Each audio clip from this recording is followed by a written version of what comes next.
Aceite de perro. Ambrose Bierce. Me llamo Buffer Banks. Nací de padres honestos en uno de los más humildes caminos de la vida. Mi padre era fabricante de aceite de perro y mi madre poseía un pequeño estudio, a la sombra de la iglesia del pueblo, donde se ocupaba de los no deseados. En la infancia me inculcaron hábitos industriosos. No solamente ayudaba a mi padre a procurar perros para sus cubas, sino que con frecuencia era empleado por mi madre para eliminar los restos de su trabajo en el estudio. Para cumplir este deber necesitaba a veces toda mi natural inteligencia, porque todos los agentes de ley de los alrededores se oponían al negocio de mi madre. No eran elegidos con el mandato de oposición, ni el asunto había sido debatido nunca políticamente, simplemente era así.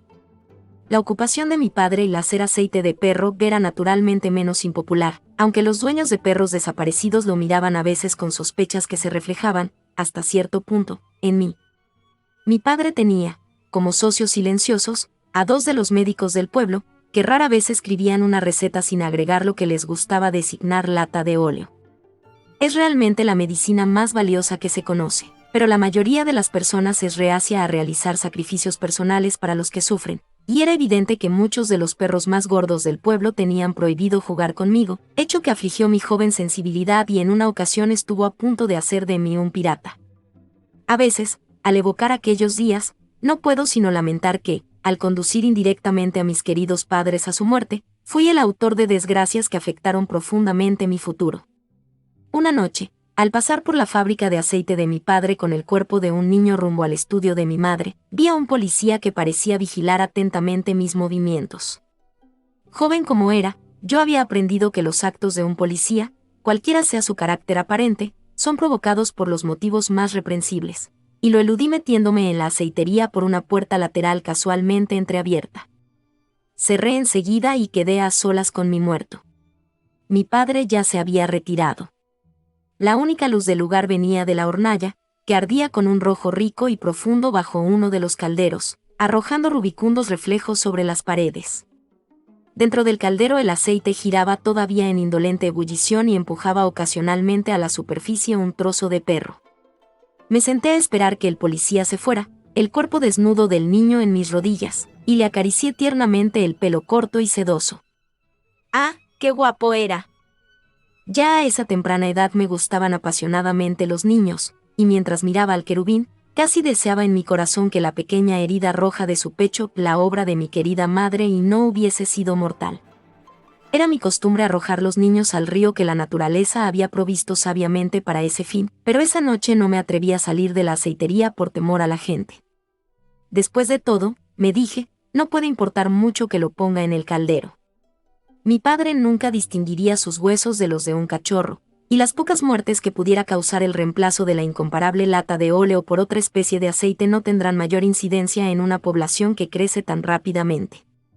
En resumen, di el primer paso en el crimen y atraje sobre mí indecibles penurias arrojando el niño al caldero.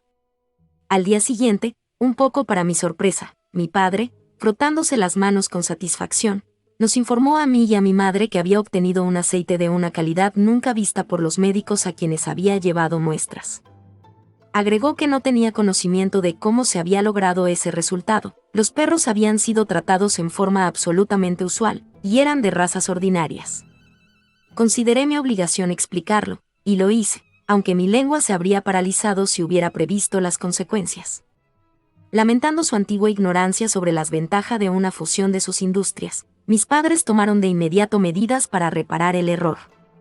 Mi madre trasladó su estudio a un ala del edificio de la fábrica y cesaron mis deberes en relación con sus negocios. Ya no me necesitaban para eliminar los cuerpos de los pequeños superfluos, ni había por qué conducir perros a su destino. Mi padre los desechó por completo, aunque conservaron un lugar destacado en el nombre del aceite.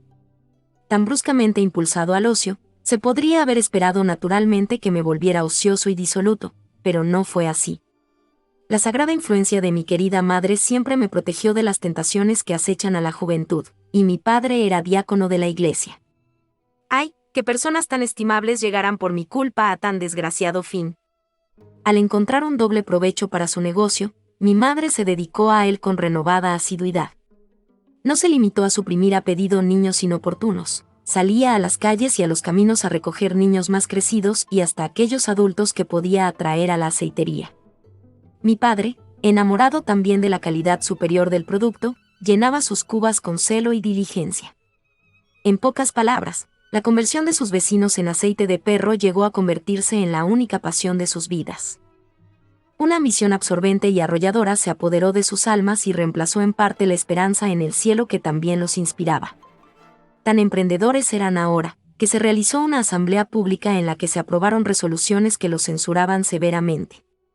Su presidente manifestó que todo nuevo ataque contra la población sería enfrentado con espíritu hostil. Mis pobres padres salieron de la reunión desanimados, con el corazón destrozado y creo que no del todo cuerdos. De cualquier manera, consideré prudente no ir con ellos a la aceitería esa noche y me fui a dormir al establo. A eso de la medianoche, algún impulso misterioso me hizo levantar y atisbar por una ventana de la habitación del horno, donde sabía que mi padre pasaba la noche. El fuego ardía tan vivamente como si se esperara una abundante cosecha para mañana. Uno de los enormes calderos burbujeaba lentamente, con un misterioso aire contenido, como tomándose su tiempo para dejar suelta toda su energía. Mi padre no estaba acostado, se había levantado en ropas de dormir y estaba haciendo un nudo en una fuerte soga. Por las miradas que echaba a la puerta del dormitorio de mi madre, deduje con sobrado acierto sus propósitos. Inmóvil y sin habla por el terror, nada pude hacer para evitar o advertir. De pronto se abrió la puerta del cuarto de mi madre, silenciosamente, y los dos, aparentemente sorprendidos, se enfrentaron. También ella estaba en ropas de noche, y tenía en la mano derecha la herramienta de su oficio, una aguja de hoja alargada. Tampoco ella había sido capaz de negarse el último lucro que le permitían la poca amistosa actitud de los vecinos y mi ausencia. Por un instante se miraron con furia a los ojos y luego saltaron juntos con ira indescriptible. Luchaban alrededor de la habitación, maldiciendo el hombre, la mujer chillando, ambos peleando como demonios, ella para herirlo con la aguja, él para ahorcarla con sus grandes manos desnudas. No sé cuánto tiempo tuve la desgracia de observar ese desagradable ejemplo de infelicidad doméstica, pero por fin, después de un forcejeo particularmente vigoroso, los combatientes se separaron repentinamente. El pecho de mi padre y el arma de mi madre mostraban pruebas de contacto. Por un momento se contemplaron con hostilidad, luego, mi pobre padre, malherido, sintiendo la mano de la muerte, avanzó, tomó a mi querida madre en los brazos desdeñando su resistencia, la arrastró junto al caldero hirviente, reunió todas sus últimas energías y saltó adentro con ella. En un instante ambos desaparecieron, sumando su aceite al de la comisión de ciudadanos que había traído el día anterior la invitación para la asamblea pública.